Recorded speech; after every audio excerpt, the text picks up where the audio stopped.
both of those need to have basically like welded brackets on the top of the transmission tunnel inside the car for these to mount to. Let's bring you guys underneath here. I've got a carbon fiber drive shaft, but as you guys know, this carbon fiber drive shaft is the same length and same style as the stock one that comes off. But if you come here and you take a look, you can see, oh shoot, that's too short. That's not gonna fit. What's up, guys? How you doing? We're back in the lab with Kyle. We are working on the sequential transmission. It's been a little while since I made a video. You know, life been busy, but Kyle's been hard at work. He has really been doing a lot to try to get this Tractive Sequential installed in the E92 M3. So we're gonna kind of walk you guys through that, kind of what he's been dealing with and what we've been dealing with. There's a lot of work involved. There's a lot of custom fabrication that needs to take place. So we'll kind of talk about all that right now. So we're gonna kind of talk to you guys about where we're at. Obviously we got the car on the lift. Kyle's been hard at work. We got the old transmission out here sitting on the table. The new Tractive gearbox is up in the car. We've got the old clutch and the flywheel out here. And it looks like the clutch and flywheel that came out was 36 pounds. The new one from TTV Racing is 22 pounds. So that's 13 pounds saved there. That's pretty dang cool. We like to see that.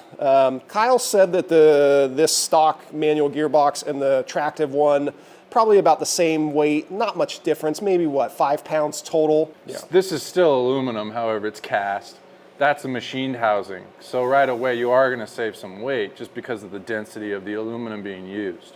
But it's not a huge amount, but it's nice to see some weight savings on the clutch and the flywheel. Yeah. Some of the big items, for mounting the shifter and everything inside the car, you see the shifter over here, and then you see the mechanism over here that the shifter, you know, connects to. Both of those need to have basically like welded brackets on the top of the transmission tunnel inside the car for these to mount to. You know, that's a pretty big deal when you're on the inside of the car and you're welding. There's a lot of fabrication and there's a lot of work that Kyle has to do to make that happen. And so that's one thing. If you guys are thinking about, hey, I'm gonna put a sequential in my car, well, you know, I learned that there is definitely some welding and some fabrication that has to go on the interior of the car, not underneath, but the interior of the car to mount these components. It requires hard work, preparation before you even get to the point of welding this so that it can be married with this. So we're not gonna weld this to the car because that automatically ruins the structural integrity of what exists. And BMW would not want you to be welding to a metal that's 0.052 thick. What we're gonna do is we're gonna use existing structures in the vehicle and just add to what's already been engineered. Not take away, but add to and improve on their solution. Not saying that this is not a solution or the solution. We're just gonna come up with a different solution that matches Nick's needs more and not necessarily a universal fit. But just realize that these are just problems that you will have to solve. Kyle could certainly weld these brackets and everything that we need in the car, but he's decided to basically build his own custom bracket that's going to fit over the top of the tunnel on the inside of the car, and we're going to bolt it in. So it's going to easily be able to be removed. It's going to be stronger, and it's going to be kind of a cool custom setup to get all this stuff mounted on the tunnel. In addition to, we're going to improve upon the Tractive design by adding that part, because general engineering says that if these two parts are mounted separately on a thin piece of sheet metal, the ability for this part to move independently in different directions as the car is under extreme loads, all of a sudden our tolerances are not like what they used to be. So what I'm suggesting is that we make these attached to the same part so that we do not have independence of the two different components. Rather, if they're mounted to a similar surface, they share the same, basically, rigors of the forces that are against them. That's right. Bap, bap, bap. Bat, bat, bat! So yeah, so that's how we're going to solve that. We've got a bunch of components out. These are the components. So we've got like the cradle for the OEM transmission, and then the mount that mounts to the back of the transmission that sits on the cradle, transmission mount. And then we have his old CAE shifter that we're not using. that was all expected to be removed. However, one of the things that you might not think is that they don't want you to run the same cooling through your transmission. They actually are suggesting that we don't cool it at all, and that the engineering and the way that the gearing works is actually enough under extreme driving conditions to cool itself, and it will not self-implode. That means you have to get rid of the whole cooling system for the transmission. And it is attached to the side of the frame. And it runs to the front, all the way underneath the transmission. So could you just unplug it? Absolutely. But then you just got these hoses sitting in there. And to be clear, Tractive does have an option to have a cooling package for the transmission. However, with my use application, they're basically saying that it's not necessary. So I'm not doing any endurance type racing. I'm not doing any 12-hour races or anything like that. If you guys know me, you know that I do time attack and I do regular track days. So we're out on track for 20 minutes at a time, basically trying to put down the fastest lap that we possibly can, but then we come back in. And even if there's, extreme weather, let's say we got 90+ degrees out on track, they say that this should be fine without cooling. And you know what, if it's not, and we find that we have issues, then we're prepared in the future to add a cooling package to it. So it is something that we can always do. But basically what Kyle's showing you here is, the stock cooling lines for cooling the stock transmission. So we remove those. We're leaving the transmission radiator cooler in the car right now because we need to pull the front bumper and everything off. So at a later date, when I got that front bumper off, I'll pull that out. It's probably like 5 pounds. Yeah, it's not very big at all. It's not huge. Aluminum. So I think we're going to leave it at this point. But yeah, you guys see the CAE shifter here. If anybody's watching and you want that CAE shifter, hit me up because I'm going to sell that thing. I certainly don't need that anymore. Got all the components and everything with it. The CAE shifter is awesome. My transmission was just broken. Yeah, wasn't the CAE shifter. That's still a great shifter. A big eye opener. I kind of knew this because I've had to deal with a lot of weight reduction on other people's cars and my own. But you might not know this. That felt looking thing that's underneath your car, it's all over the place. It's really heavy. Since this is all changing, since the whole transmission and the clearances, and now I've got to come through the top of this tunnel for those components right there, for the shafts that pass through the floor, they basically pass through somewhere. So instead of modifying, right away I was like, man, if I get rid of that, I bet you we'd save some weight. And we did. Yeah. It's really surprising. It's probably 4 or 5 pounds, just that little tiny piece of felt that you're looking at. And then doing it really clean, we're basically going to make a custom heat shield using all the stock locations, all these holes. We're going to make our own custom heat shield that also is a sound deadener and reflects the heat back using a simple heat shield material. And I could tell you, this is ounces, not pounds. Literally weighs and this nothing. will more than cover the whole tunnel. Same goes with all the stock wiring was covered in like a foil. And if you work on BMWs or just similar cars that use a foil type insulation, a heat wrap around wiring, you know that the more you service and work on a car, the more brittle those parts get. So basically, we're just going to omit all that heat shield on whatever wiring harnesses are left. And we're just going to make our own wiring harness covers so that he can actually undo them and reattach them without ruining anything or getting rid of any of the functionality, actually adding even more heat shield to very valuable components. Let's bring you guys underneath here. I've got a carbon fiber drive shaft, but as you guys know, this carbon fiber drive shaft is the same length and same style as the stock one that comes off. But if you come here and you take a look, you can see, oh shoot, that's too short. That's not going to fit. Quite a bit. Basically, you need to have a custom drive shaft made. Yeah.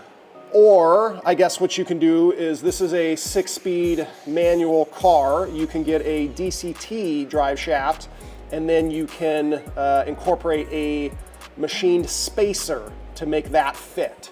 And I'll show you guys a picture of that right here. So we have basically come to the conclusion that we're going to do a custom drive shaft. I'm going to take my current drive shaft that I've got sitting in storage, the steel one that came off the car. and we're going to take it to a drive shaft shop, and they are basically going to, you know, add length to whatever spec Kyle gives them. Yeah. To make this all fit. So basically, we're going to supply the old drive shaft and the exact dimensions where we take the distance from here to the rear diff, and then we're going to minus approximately 1/2 to 3/4 of an inch, because this shaft right here is supposed to slide in, however it's not supposed to bottom out. So we basically give them our tolerance, we give them our length, and then we'll supply the yoke and then the rear assembly as well. And then what they'll do is they'll literally just add a little bit of length. It's approximately 2 inches is what we're short. They'll add a little bit of that length, rebalance it, and then we'll get it back. Right now, the perfect solution for us to move forward and have really top-notch functionality is to use an already proven part that's been on this car. We're simply just gonna add to it. And you know what's funny is I even thought at one point, I was like, huh, you know, I got quick jacks in my garage. This might be kind of a fun project to try to put this thing in my garage. No way. No friggin' way. You're not even remotely close to trying to put this thing in your car on jack stands. So by us going through these challenges and sharing this information with you, we hope that you would try it and that you would jump off and ask me questions, ask Nick questions, because we will help you. We will give you the information. We've collected it, we've got it. So if you want to know, all that we ask is that you respect the fact that it did take that much work to get here. So moving right forward, what you don't think about, or that you know right away, one thing you'd assume is that a shifter comes out, and wouldn't a shifter go back in the same spot? It's not the case. Nick's old shifter went through this void, which we've already modified to fit the CAE so that we had adjustments and so that we can make it work perfectly. We even went through previously and we had added rubber gaskets so that it helped with the water tightness, so we wouldn't have water coming up through the floor. We get pictures showing that they've actually welded this all shut. All of these are just welded shut. And now there's an extra bracket to the side, and you can see really quick of why the structural integrity of this would continue to change if you're welding this. Yeah, so he's talking about when you're installing the new Tractive components. Basically, you know, Nice Motorsport, they welded this hole here, they welded this one, and then there's a little bracket off the side that gets welded to the side for the new Tractive shifter to install on that. Yeah, as so, like which is not the original location because of the geometry and the way it works. This goes over here according to where the driver, the ergonomics, the geometry that it's going through the bottom. Well, one thing that I'm noticing right now while you're in that location is the e-brake going to be in the way of where... There's absolutely potential for that. Okay. But what I'm hoping is that we're sitting right up here somewhere to the right side, but that doesn't mean that I can't shift this whole assembly. And I bet the new shifter, I think from the images, is going to be somewhere. Yeah, it's right up here somewhere. Close. It's like, you see where my index finger is right there? This is the center of the old shifter right there. And the other bracket goes way up here. Yeah, I feel like it's like right there. So you're going to be clear of the e-brake pretty well. And actually, it's pretty much right in line with the steering wheel, especially if you watch Eric's videos on Instagram. It's like right here. He just takes his hand off the wheel and it's right there. So I think it probably has pretty good clearance from the e-brake. Yeah. A shop that does repairs or a performance shop isn't going to be prepared to be welding aluminum, stainless steel, high carbon steel, whatever it is, to be bonding carbon fiber components, to be molding carbon fiber to steel and aluminum. To assume that a singular body, a singular company does all these things, it's almost unfair to the end user. The average person will have to get somebody to install the components, the actual bought components, take it back away for somebody to get welded on, take it back to the paint shop to get painted on, return it back to the person to finish installing the kit, take it back to somebody else so that the software can be loaded. And if the software doesn't even work, then you have to troubleshoot the software. Once you're done troubleshooting, then somebody has to test the vehicle and have to know how to drive a vehicle, because this transmission can't even be driven on a trailer. We are actually installing a custom trailer winch so that this can be pulled on and off. fucking Well, and wild. I think a lot of this comes down to, like, you know, doing a sequential in a car is it's a pretty big deal. It's not like a small thing. Kyle's the man. I call him an evil genius because, you know, like, I don't know, man. I feel like the only other place that I could have taken this car to do something like this would be AR Motorsports in Portland, because I know that they did that Tractive Sequential on that one. It's that gray E92 that comes out to the ridge that runs like 141s, 142s. Crazy, crazy car. But I know they did that install, and I'm sure they went through a lot of the same you know, issues that we did. But there's not many people out there that could take a sequential like this and just install it in your car. So don't be naive, you know. Cool about this relationship, just what he said. I asked Nick for his help, and that's a way that Nick can like actually save money. I keep working. I make lists, mental, written down of problems that we're gonna approach soon. Not even problems that we're having yet. Potential problems that might happen way down the list. I share those things with Nick. He owns a business. He has to work the front desk some days, for God's sakes. He doesn't have that much time either, but by giving him some information of problems that we might be coming up with, he's able to proactively solve some of these problems, communicate with the people that he's already been communicating with, instead of opening new lines of communication between me and the actual manufacturer. We would be adding another leg to that problem. So Nick's way of helping and keeping the process moving forward, because I physically have to keep moving and uninstalling and fabricating things as I go. And at the second I have to stop, you know, wash my hands up and sit down and start the business side of things, we're not getting to the end goal. So that's really cool that Nick is willing to continue to communicate during his work day so that I don't have to stop my actual work. And that's why I think we make so much great progress together so quickly. Keep in mind, it's only been what, Nick? A week and a half since you dropped this off? Yeah, not even. It hasn't been very long. So again, this sounds like a lot. It is. The hours are there, but the actually like time we've taken to do this together is incredible. It takes a team.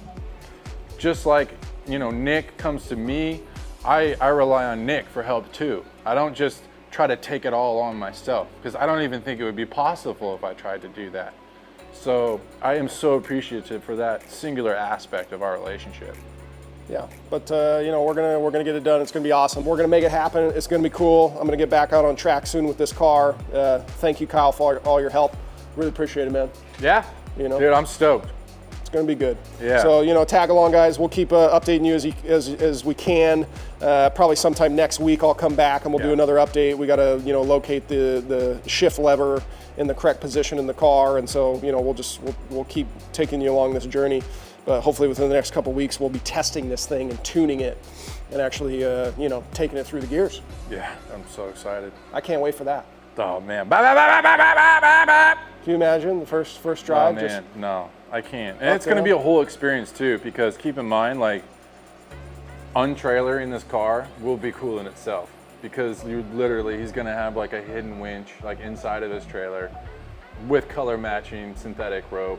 It's just gonna be ridiculous on all the levels. So the whole experience, to be able to like have the experience finally, because keep in mind, we're coming up on like a year of working on this whole project together. We might not be physically wrenching on things for a year, but we have been working on this together behind closed doors for a long time. So to be able to have that experience finally, you could imagine the excitement we both have, even though it's not even my car.